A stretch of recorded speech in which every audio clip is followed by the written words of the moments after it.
Welcome to the DIY Honda Garage channel. The diagnostic trouble code DTC P16F7 indicates an issue with the starter inhibitor relay being stuck in the on position. This condition prevents the engine from starting, posing a challenge for vehicle operation. The starter inhibitor relay plays a critical role in the starting system.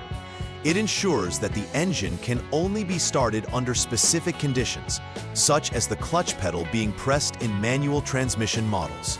For the Honda Civic 2011 to 2015, this relay is typically found in the underhood fuse box, making it easily accessible for troubleshooting and maintenance. When diagnosing this error, it is vital to have the Honda Diagnostic System (HDS) available, as it assists in reading the codes and gathering further data to ensure accurate troubleshooting. The DTC P16F7 specifically refers to the starter inhibitor relay being stuck in the on position. This situation hinders the vehicle's ability to start, ultimately impacting the overall functionality of the engine. The starter inhibitor relay acts as a safety measure, preventing the engine from being started unless certain conditions are met. It is located within the underhood fuse relay box, a component designed to house various electrical fuses and relays for easy access and maintenance.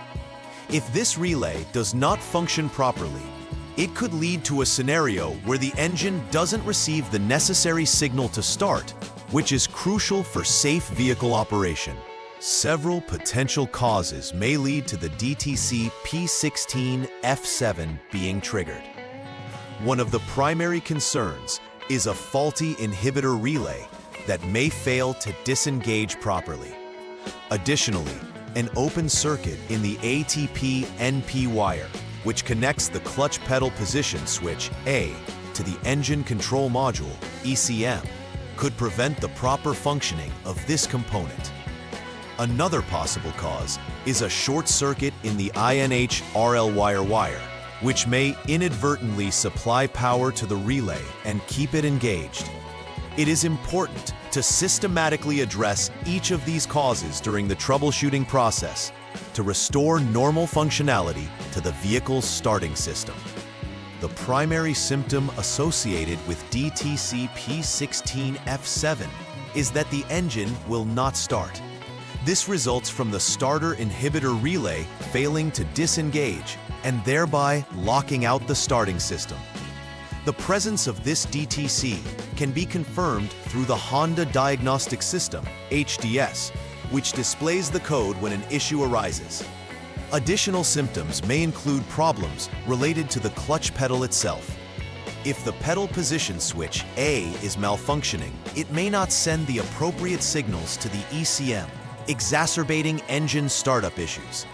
Therefore, any combination of these symptoms should be monitored closely during troubleshooting. The first step in troubleshooting DTC P16F7 involves verifying the problem with the engine's start-stop button.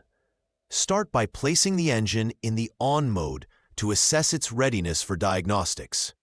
Next, use the HDS to clear the DTC in order to reset the system and eliminate previous error codes that could interfere with current readings. After clearing, turn the engine off and ensure that the clutch pedal is released. With the pedal released, Statement 8. Install the PC when plugged into the tacks. The part number 8 did similar things. Install the activated pedal projector. Ensure that pressure did not prime at any position of the button. After clearing, turn the engine off and ensure the clutch pedal is released. With the pedal released, ensure that the clutch pedal is released. Switch the engine back to on mode without engaging the clutch. Finally, check with the HDS for any pending or confirmed DTCs to determine if P16F7 persists, indicating a recurring problem. In this second troubleshooting step, the focus shifts to checking the clutch pedal position switch A circuit. Utilize the HDS to examine the data list for the clutch pedal position switch's status. When the clutch pedal is pressed, the system should indicate close, and once released, it should display open. If the HDS confirms that the switch operates correctly, the troubleshooting can proceed to the next phase.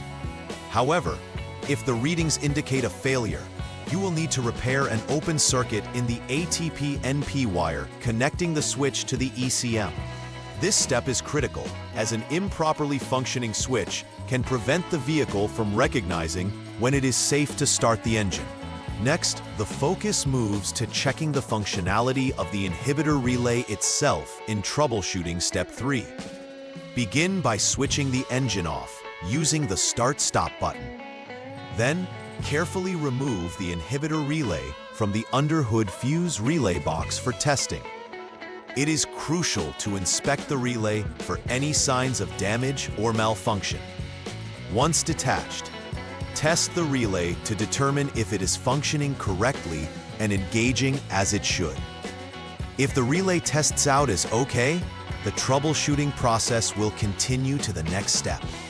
Conversely, if the relay fails, it will need to be replaced to resolve the issue with the starting system.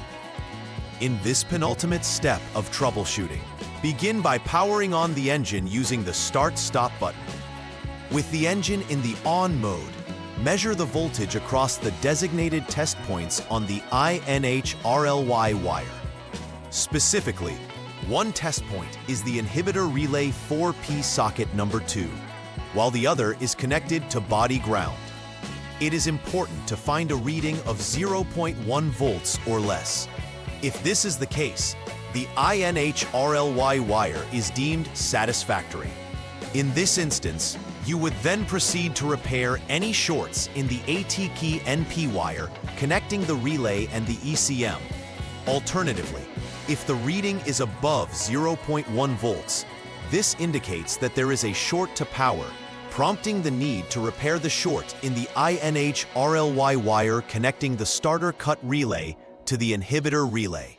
Final repair verification is crucial to ensure that the troubleshooting and repairs have been effective.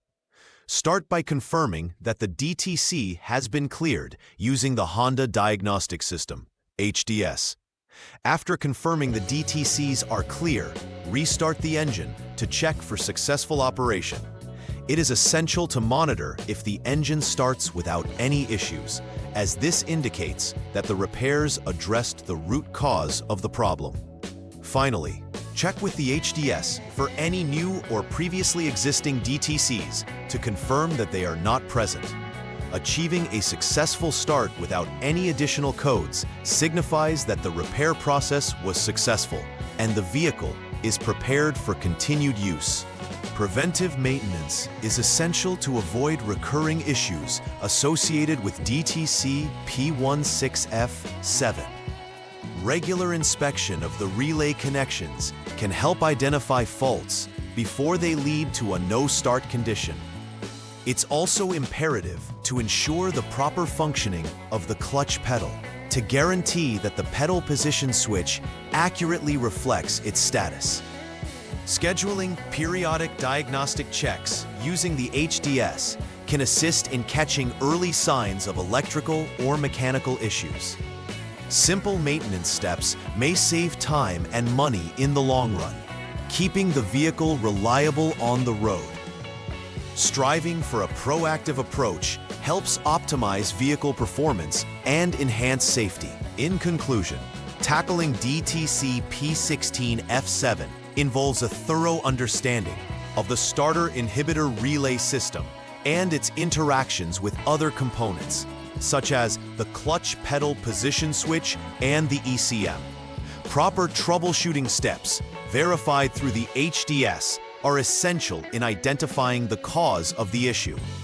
It's important to address any faults within the starter relay circuit and ensure that all connections are secure and operational. Regular checks and preventive maintenance can significantly reduce the risk of experiencing similar issues in the future.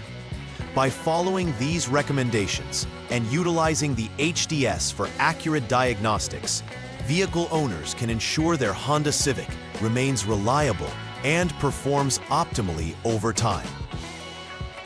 Please like and subscribe to the channel. See you next time.